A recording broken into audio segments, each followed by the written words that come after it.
Good morning all of you. आप सभी को बेटा कंपैरेटिव क्लासेज के यूट्यूब चैनल पे मैं आलोक स्वागत करता हूं।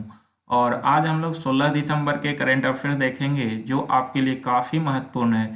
तो डेली करंट अफेयर सीरीज को आप सभी फॉलो करते रहें, इससे आपका करंट की तैयारी बेहतर होगा और आप परीक्षा में अच्छा करेंगे और एग्ज़ाम को क्रैक करेंगे। तो आप सभी देखें, आप जो भी कंपटीटिव एग्जाम देते होंगे, चाहे बीपीएससी हो, बिहार एसएससी हो या अन्य एग्जाम है, दरोगा जैसे महत्वपूर्ण एग्जाम में करंट की बहुत महत्वपूर्ण भूमिका होती है। इसलिए आप सभी डेली करंट अफेयर्स फॉलो करें और स्पेशल पॉलिटी सीरीज भी देखते रहें। तो देखें, और आप नए हैं तो प्लीज़ क्लास को सब्सक्राइब करें और लाइक शेयर करते रहें।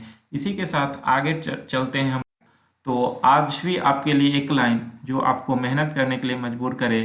कोशिश ऐसे करो कि हारते हारते कब जीत जाओ पता भी ना चले। तो कोशिश ऐसी करनी चाहिए कि आप हारते हारते कब जीते ये आपको भी पता ना चले। तो कोशिश नहीं रुकनी चाहिए, कोशिश करते रहें, जीत आपकी सुनिश्चित होगी। तो कोशिश करने वाली की कभी हार नहीं होती, आप सुने होंगे। तो इसी तरह से कोशिश करते रहिए, एक दिन आप जीत जाएंगे और आपको पता भी नहीं चलेगा कि हम कैसे जीते। तो बिल्कुल आप कोशिश करने में पीछे ना रहें और इस तरह से आप बेहतर कर पाएंगे। तो इसी के साथ चलते हैं हम लोग आगे। तो आज का 1 नंबर प्रश्न है कि हाल ही में ग्लोबल वार्मिंग से निपटने के लिए भारतीय जलवायु क्लब किसके द्वारा शुरू किया गया है, ध्यान रखेंगे। तो अभी हाल ही में ग्लोबल वार्मिंग से निपटने के लिए अंतर्राष्ट्रीय जलवायु क्लब किसके द्वारा शुरू किया गया, तो इसका आंसर हो जाएगा आपका G7। तो G7 के द्वारा अंतर्राष्ट्रीय जलवायु क्लब शुरू किया गया है, खासकर ग्लोबल वार्मिंग से निपटने के लिए। यह विश्वव्यापी जलवायु क्लब की स्थापना की है और यह निर्णय जर्मनी के चांसलर जो वर्तमान में हैं ओलाफ सोल्ज। एक क्वेश्चन तो यहीं से बनता है कि अभी वर्तमान में जर्मन चांसलर कौन है, तो ओलाफ सोल्ज हैं और इन्हीं के द्वारा किया गया है। यह वर्ष के अंत तक G7 का नेतृत्व कर रहे हैं और जापान जर्मनी से G7 की प्रेसिडेंसी ग्रहण करेगा इस बार, क्योंकि इस बार जापान जो है G7 की अध्यक्षता करने वाला है। इसका उद्देश्य है कि ग्रीन एनर्जी के लिए औद्योगिक संक्रमण की गति देना और अधिक उत्सर्जन घटाने की रणनीति को तैयार करना। तो इस तरह से अंतर्राष्ट्रीय जलवायु क्लब की घोषणा जो है वो G7 के द्वारा किया जा रहा है और इसकी इस बार अध्यक्षता जो है जापान जर्मनी से लेगा, ध्यान रखिएगा। और इसकी घोषणा जर्मनी के चांसलर ओलाफ सोल्ज के द्वारा किया गया है, जबकि इस बार G20 की अध्यक्षता भारत कर रहा है, ध्यान रखेंगे। अगला प्रश्न है, हाल ही में किस देश को संयुक्त राष्ट्र महिला समूह से बाहर कर दिया गया है। तो किस देश को जो है वो संयुक्त राष्ट्र महिला समूह से बाहर किया गया है, ध्यान रखिएगा। काफी महत्वपूर्ण क्वेश्चन है ये कि जो है वो आपका संयुक्त राष्ट्र महिला समूह से बाहर किया गया है। तो इसका आंसर हो जाएगा, ध्यान रखिएगा, इसका आंसर होगा 1 नंबर ईरान। तो ईरान में चल रहे अभी विरोध प्रदर्शन के बीच महिलाओं और लड़कियों के अधिकार के विपरीत नीतियों के कारण ईरान को संयुक्त राष्ट्र महिला निकाय से बाहर कर दिया गया है। तो ईरान को संयुक्त राष्ट्र महिला समूह से बाहर कर दिया गया है, ध्यान रखिएगा। खासकर वहां पर लड़कियों और महिलाओं के विरुद्ध विपरीत प्रस्ताव के वजह से तो ऐसा किया गया। और खासकर जो है ये संयुक्त राष्ट्र आयोग में ईरान को हटाने के लिए मतदान हुआ था और इस मतदान में जो है वो कुल 29 देशों ने वोट किया और 8 ने इसके विरोध में किए थे और 16 देश वोटिंग में भाग भी नहीं लिया था और भारत भी इसमें भाग नहीं लिया है, ध्यान रखिएगा। 8 देश इसके विरोध में वोट किया था, जिसमें रसिया, चीन भी शामिल था। और संयुक्त राष्ट्र आर्थिक और सामाजिक परिषद के द्वारा जो है वो संयुक्त राष्ट्र के 6 प्रमुख संस्थानों में से एक, और इसी की स्थापना 26 जून 1945 को हुआ था, ध्यान रखिएगा, संयुक्त राष्ट्र आर्थिक और सामाजिक परिषद। और इसी से ईरान को बाहर निकाला गया। तो इस तरह से ध्यान रखिएगा, ये काफ़ी महत्वपूर्ण प्रश्न है कि संयुक्त राष्ट्र महिला समूह से अभी हाल ही में किस देश को बाहर किया गया। तो ईरान को बाहर किया गया, क्योंकि महिलाओं और लड़कियों के अधिकार के विपरीत नीतियों के लिए ईरान को वहां से बाहर किया गया है। अगला प्रश्न है, भारत के किस केंद्र शासित प्रदेश में भारत का पहला डार्क स्काई रिजर्व हानले डार्क स्काई रिजर्व स्थापित किया गया? तो ध्यान रखेंगे हानले डार्क स्काई रिजर्व स्थापित किया गया कहाँ? तो इसका आंसर हो जाएगा, ध्यान रखेंगे, लद्दाख। लद्दाख इसका आंसर होगा। केंद्र शासित प्रदेश लद्दाख की सरकार ने इसके लिए जो है वो हानले डार्क स्काई रिजर्व स्थापित करने के लिए 1073 वर्ग किलोमीटर क्षेत्र को जो है रिजर्व किया गया। ध्यान रखिएगा, लद्दाख के वन जीव विभाग के द्वारा यह अधिसूचना जारी किया गया है। तो ध्यान रखेंगे कि हानले डार्क स्काई रिजर्व जो कि भारत का पहला डार्क स्काई रिजर्व है और इसका जो है वो लद्दाख में स्थापित किया गया है। अगला प्रश्न का आंसर होगा आपका 1 नंबर यूएसए, संयुक्त राज्य अमेरिका के द्वारा जो है वो बहुत लंबे समय से जो है वो ये प्रतीक्षित खोज के खुलासा किया और वहाँ पर जो है वैज्ञानिक प्रगति का दावा किया गया। परमाणु संलयन परमाणु विखंडन में अगर हम बात करते हैं तो विभिन्न अभिक्रिया होती है और इसी तरह से जो है वो परमाणु संलयन पर नया परीक्षण के द्वारा जो है संयुक्त राज्य अमेरिका काफ़ी अपने आप को जो है वो टेक्नोलॉजी में आगे बढ़ रहा है। तो इस तरह से ध्यान रखेंगे कि परमाणु संलयन पर नया परीक्षण जो है वो यूएसए को द्वारा जारी किया गया है। प्रश्न है, हाल ही में संयुक्त राष्ट्र मुख्यालय में महात्मा गांधी की प्रतिमा का अनावरण किसके द्वारा किया गया? तो संयुक्त राष्ट्र मुख्यालय में महात्मा गांधी की प्रतिमा का अनावरण हमारे देश के वर्तमान विदेश मंत्री एस जयशंकर के द्वारा किया गया है। ध्यान रखिएगा, तो एस जयशंकर के द्वारा महात्मा गांधी की प्रतिमा का अनावरण संयुक्त राष्ट्र मुख्यालय में किया गया है। संयुक्त राष्ट्र का मुख्यालय न्यूयॉर्क के मैनहट्टन द्वीप पर स्थित है। ध्यान रखेंगे, इसकी स्थापना 1945 में हुआ था। हर वर्ष संयुक्त राष्ट्र दिवस 24 अक्टूबर को मनाया जाता है। अभी वर्तमान में इसके 193 देश है, जिसमें दक्षिणी सूडान सबसे नया देश है। ध्यान रखेंगे, तो एस जयशंकर विदेश मंत्री हैं, राजनाथ सिंह रक्षा मंत्री है, द्रौपदी मुर्मू देश के राष्ट्रपति और नरेंद्र मोदी प्रधानमंत्री। 6 नंबर प्रश्न है कि हाल ही में जम्मू कश्मीर के सभी परिवारों के लिए एक यूनिक अल्फा न्यूमेरिक पहचान पत्र शुरू करने के प्रस्ताव दिया गया। इसमें कुल कितने अंक होंगे? तो ध्यान रखेंगे, अभी जम्मू कश्मीर के उपराज्यपाल मनोज सिन्हा के द्वारा जो है वो प्रशासन केंद्र शासित प्रदेश के परिवारों को 8 अंकों का अल्फा न्यूमेरिक पहचान पत्र संख्या जारी करने की घोषणा किया गया है।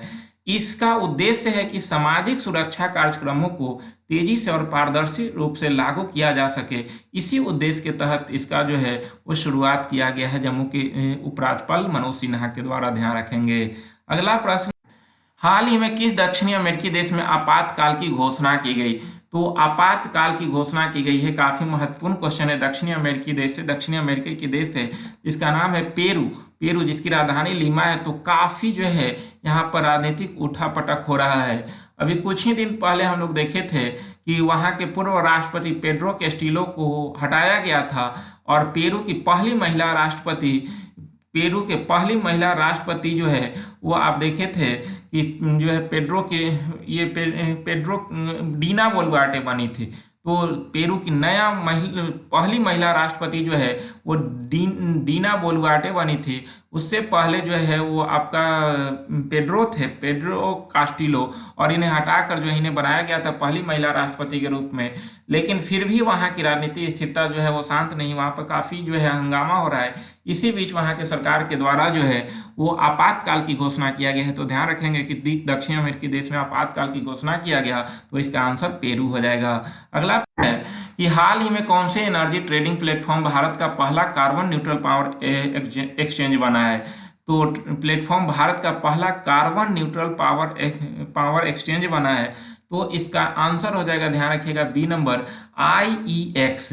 यानी कि IEX जो है वो आपका एनर्जी ट्रेडिंग प्लेटफॉर्म भारत का पहला कार्बन न्यूट्रल एजेंसी बना है। ध्यान रखेंगे, तो ये काफ़ी महत्वपूर्ण है। इसमें जो है वो कि IEX का अगर फुल फॉर्म की हम बात करते हैं तो इंडियन एनर्जी एक्सचेंज होता है।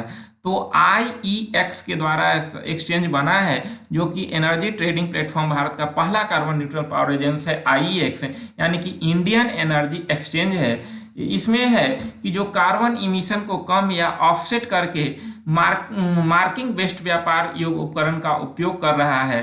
तो इस तरह से जो है वो आपका IEX ये न्यूट्रल पावर एक्सचेंज बना है। तो ध्यान रखिएगा कि इसका full form Indian energy exchange होगा। तो इस तरह से इसे ध्यान रखेंगे।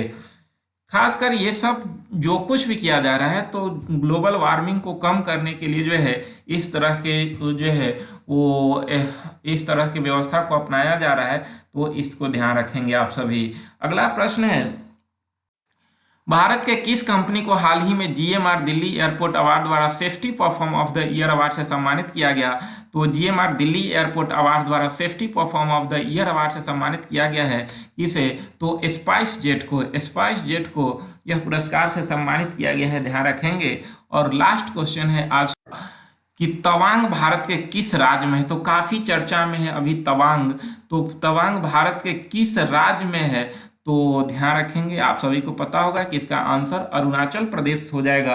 तो अरुणाचल प्रदेश के तवांग में भारत और चीनी सेना के बीच जो है वो झड़प हुई है, ध्यान रखेंगे, दोनों सैनिकों में झड़प हुई, जिसमें जो है वो काफ़ी चर्चा में आया है तवांग। तो एलएसी के पास जो है लाइन ऑफ एक्चुअल कंट्रोल, जो भारत और चीन के सीमा होता है उसे एलएसी कहा जाता है, लाइन ऑफ एक्चुअल कंट्रोल। और भारत और पाकिस्तान के बीच की जो सीमा होती है उसे एलओसी बोला जाता है, लाइन ऑफ कंट्रोल। तो line of actual control Tawang में जो है वो भारत और चीनी के बीच झड़प हुए, इसमें जो है वो वह आपका एलएसी के निकट एक स्थान पर जो है ये हंगामा देखा गया कि दोनों जवानों के बीच जो है वो झड़प हुआ था, जिसमें कुछ जवान घायल भी हुए थे। तो इस तरह से जो है चीनी की सेना के साथ, सैनिकों के साथ जो है वो काफ़ी बीच जो है दोनों के बीच जो है काफ़ी झड़प हुआ, और इस तरह से अभी दोनों के बीच जो है काफ़ी जो है वो गर्मा गर्मी की स्थिति उत्पन्न हो चुकी है। दोनों देश जो है वो फिर से एक बार जो है वो न्यूज़ के हेड लिस्ट में आ चुके हैं। तो इस तरह से हम अभी जो है वो भारत और चीन के बीच ये स्थितियाँ उत्पन्न होते रहती है। चीन हमारे देश के अंदर जो है वो एंट्री करने की कोशिश करती है, वो अरुणाचल प्रदेश की तरफ बढ़ने की कोशिश करती है, और ख़ासकर जो है वो अभी जो है तिब्बत के लेकर जो है वो चीन बौखलाया रहता है, उधर ताइवान के लेकर जो है बौखलाया रहता है। तो जो है चीन का नीति विस्तारवादी की तरफ है, और आज के समय में कोई भी देश जो है विस्तारवादी को कितना तक बर्दाश्त कर सकता है, ये पॉसिबल नहीं है। तो अगर वो कहेगा कि अरुणाचल मेरा है तो ये पॉसिबल थोड़े ही है, तो हम भी उसका जवाब दे सकते हैं। तो हमारे पास भी शक्तियाँ हैं, हम भी किसी से कम नहीं है, हमारे सैनिक महान हैं। और भारतीय सैनिक ने जो है वो तवांग में भारतीय सैनिक ने चीनी सैनिकों को लाठी से जो है वो प्रहार करके भगा दिए। तो हमारे देश के जवान को सैल्यूट है कि उन्होंने जो है वो लाठी से मारकर चीनी सेना को भगा रहे हैं। तो इस तरह से आज हमारे भारत के सेना महान है, उन्हें सैल्यूट करते हैं। तो इस तरह से जो है वो तवांग चर्चा में आया है, ध्यान रखिएगा। भारत और चीनी सेना के बीच जो है यहाँ पे मुठभेड़ हुआ, और भारतीय सैनिक ने जो है वो लाठी से मारकर उन्हें भगा दिए। तो इस तरह से जो है वो ध्यान रखेंगे, इसका आंसर अरुणाचल प्रदेश से। अगला है, तो सवाल हमारा जवाब आपका में फिर से मैं एक बार आप सभी को स्वागत करता हूं। और इसका क्वेश्चन था कल का कि गंगा डॉल्फिन को राष्ट्रीय जलीय जीव कब घोषित किया गया था? तो इसका आंसर आप सभी ने किया, बहुत अच्छा लगा, 5 अक्टूबर 2009। तो देखिए ये जो है वो सीरीज लाने का मेरा मुख्य उद्देश्य यही है कि डेली आपको 1-2 क्वेश्चन सीखने के लिए मिलता है। डेली आपको जो है 2 क्वेश्चन सीख रहे हैं, तो इसके अलावा आपका जो सीरीज चलता है तो सवाल हमारा जवाब आपका के माध्यम से डेली 2 क्वेश्चन आपको एक्स्ट्रा मिल रहा है, कम्युनिटी में 1-2 डेली मिल रहा है। तो ऐसे आप करेंगे ना तो कब आपको सफलता मिलेगा आपको ही पता ना चलेगा। तो इस तरह से खामोशी से मेहनत कीजिए, आपको सफलता जो है वो शोर मचा देगी। तो इस तरह से करते रहें। आज का क्वेश्चन है आपके लिए, स्मार्ट मनी शब्द का प्रयोग होता है, स्मार्ट मनी शब्द का प्रयोग होता है किसके लिए? Internet banking, credit card, UPI, saving account. तो इसका आंसर आप सभी कमेंट में करें। तो आज इकोनॉमिक्स से लेकर आ गया हूं क्वेश्चन आपके लिए, तो हर सेक्टर से हम क्वेश्चन ला कर रखेंगे। तो आप सभी कमेंट करें, डेली सीखें, सीखने के व्यू से आप कमेंट करें, ये ना कि जो है मेरा सही हो रहा है गलत हो रहा है, ये कभी भी आप ना सोचें। जिसका गलत होता है वही उसी का सही भी होता है। तो जो फेल करता है वही पास करता है और वही इतिहास रचता है। तो आप डरे नहीं, आप लड़े। अगर डर गए तो आप कुछ नहीं कर पाएंगे, अगर लड़ लिए तो आप जो है वो सफल हो जाएंगे। तो इसी उद्देश्य के साथ आगे बढ़े। आप आज यहीं तक, मिलेंगे नेक्स्ट वीडियो में आप सभी के साथ। तो बहुत बहुत धन्यवाद आप सभी को।